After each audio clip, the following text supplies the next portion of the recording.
Assalamualaikum warahmatullahi wabarakatuh. Halo semuanya, salam sejahtera bagi kita semua. Perkenalkan, nama saya Anang Maulana dengan nomor NIM 203210008. Nah, sekarang saya duduk di bangku perkuliahan semester 4 dengan program studi pendidikan Bahasa dan Sastra Indonesia di Universitas Balai Bandung. Nah, di sini saya akan nge-share ke teman-teman semua mengenai tentang materi semantik yang dimana mengenai gaya bahasa perbandingan. Nah, jadi saya di sini akan membahas mengenai 10 gaya bahasa perbandingan. Kira-kira apa saja sih ke 10 tersebut? Di antaranya ada perumpamaan, kemudian juga ada metafora, kemudian juga ada personifikasi, kemudian juga ada depersonifikasi, lalu ada allegro, kemudian juga ada antitesis, kemudian juga ada pleonasme, lalu juga ada si peripratis, kemudian juga ada antisipasi, dan terakhir itu ada yang namanya koreksiro. Ya, nah jadi itu dia mengenai 10 gaya bahasa perbandingan yang bakal hari ini kita bahas. Jadi langsung aja kita bahas ke yang pertama. Nah, yang pertama kita bakal ngebahas mengenai gaya bahasa perumpamaan. Gaya bahasa perumpamaan adalah gaya bahasa yang menggunakan kata seperti, bagai, ibarat. Nah, gaya bahasa ini dilakukan ketika kita ingin memberikan suatu bahasa atau arti yang dimana arti tersebut itu mengandung makna, seperti makna ibaratkan air dan juga minyak. Nah, yang dimana artinya itu mereka tidak dapat bersatu. Begitu ya, itu untuk perumpamaan. Yang kedua, itu ada metafora ya. Jadi, buat metafora ini tidak menggunakan kata seperti, kata bak, atau ibarat. Namun, gaya bahasa ini tuh saling berkesinambungan. Adanya persamaan antara pembanding kata satu dengan kata lainnya. Seperti Nina adalah kembang desa kami gitu. Nah, ini tuh ibaratkan kembang itu kan cantik ya. Kemudian juga Nina di desa itu berarti seorang perempuan. Jadi perempuan yang cantik. Jadi adanya kesinambungan antara kata satu dengan kata yang lain. Yang ketiga ada personifikasi. Nah, gaya ini itu digunakan untuk mengibaratkan, memberikan gaya bahasa atau sentuhan atau kiasan yang tadinya itu untuk manusia tapi diperuntukkan untuk yang bukan manusia ya. Seperti misalkan pohon-pohon sedang menari, kemudian juga gemercik air sedang bernyanyi, kemudian alunan sungai yang sedang berirama. Pokoknya yang bukan manusia tapi diibaratkan seperti manusia. Nah, selanjutnya yaitu ada yang keempat yaitu depersonifikasi. Nah, apa sih? Kalau ini kebalikannya. Kalau tadi kan personifikasi itu adalah gaya manusia untuk yang bukan manusia, sedangkan ini bukan manusia tapi dikiaskan untuk manusia, seperti Kakanda bagaikan pejuang, bagaikan darah. Kemudian cantiknya Luna bagaikan intan berlian, gitu kan. Nah, kemudian juga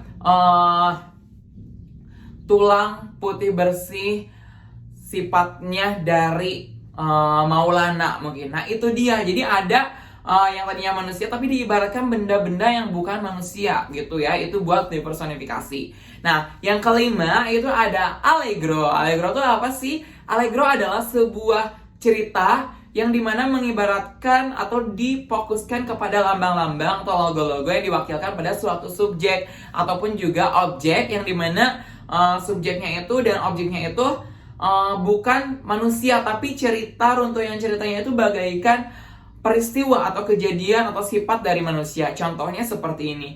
Contohnya adalah seperti air menerjang tantangan yang begitu deras, namun dia tetap berusaha maju walaupun batu-batu kerikil yang mereka naungi itu sangat menyakitkan, tapi terus maju mengalir menuju jalannya.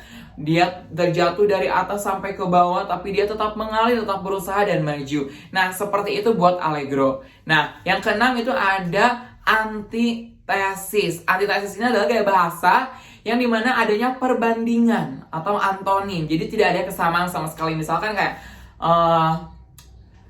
Kirana yang cantik dinikahi oleh Hasbi yang jelek. Nah gitu, jadi ada perumpamaan yang bertolak belakang itu buat mengenai gaya bahasa antitesis. Kemudian juga yang ketujuh itu ada pleonasme ya. Pleonasme ini adalah gaya bahasa yang diberlebih-lebihkan, padahal dari kata awalnya ada beberapa kata yang mewakili. Contohnya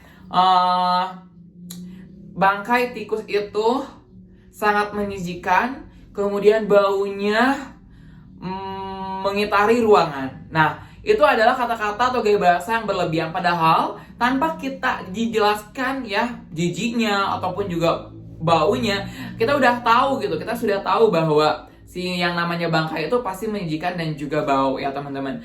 Nah, kemudian juga gaya bahasa selanjutnya ada peripraktis ya. Peripraktis ini tuh adalah gaya bahasa yang dimana kalau tadi kan pleonasme tuh berlebih-lebihkan, sedangkan ini melebihkan tapi bisa diganti dari berlebihan ini, seperti kayak ayahanda sedang tertidur pulas untuk selamanya dengan ketenangan, dengan keindahan yang nanti ada di surga. Nah, bisa diganti dengan kata meninggal ataupun juga sudah tiada gitu. Nah, selanjutnya itu ada yang ke 9, itu tuh ada antisipasi. Gaya bahasa antisipasi ini adalah gaya yang dimana kita menjelaskan sesuatu yang ingin dijelaskan, tetapi adanya perubahan, perombakan atau pengubahan, adanya perubahan yang dimana si kata dari inti dari peristiwa tersebut itu sudah dikenalkan di awal gitu, bukan dikenalkan setelah peristiwa. Contohnya misalkan, aku sangat bahagia ketika diberikan HP baru oleh ibu. Jadi hasilnya dulu, baru proses ceritanya kayak gimana. Nah, yang terakhir, yang ke-10 itu ada koreksio ya. Ini tuh gaya bahasa yang dimana kita yang awalnya kalimat atau kata-katanya itu betul, tapi adanya pengkoreksian, adanya kekeliruan dalam kata-kata di awal, jadi diubah gitu. Nah, contohnya seperti ini. Aku diberikan uang 1 juta oleh ayah aku kemarin. Salah. Aku lupa, ternyata dikasihnya itu 800.000. Nah, seperti itu. Jadi adanya perubahan dari kalimat awal dengan kalimat akhir ya teman-teman. Nah, jadi itu dia untuk materi semantik mengenai gaya bahasa perbandingan yang dimana ada 10. Jadi terima kasih, semoga membantu dalam mengkiaskan bahasa, dalam berbicara ya buat teman-teman, baik itu belajar ataupun juga untuk mengimplementasikannya. Jadi sekian dan terima kasih. Mohon maaf apabila ada kesalahan. Semoga membantu mengenai gaya bahasa perbandingan yang ada 10. Terima kasih, dan terima kasih juga udah nonton video aku, and see you and bye-bye. Wassalamualaikum warahmatullahi wabarakatuh.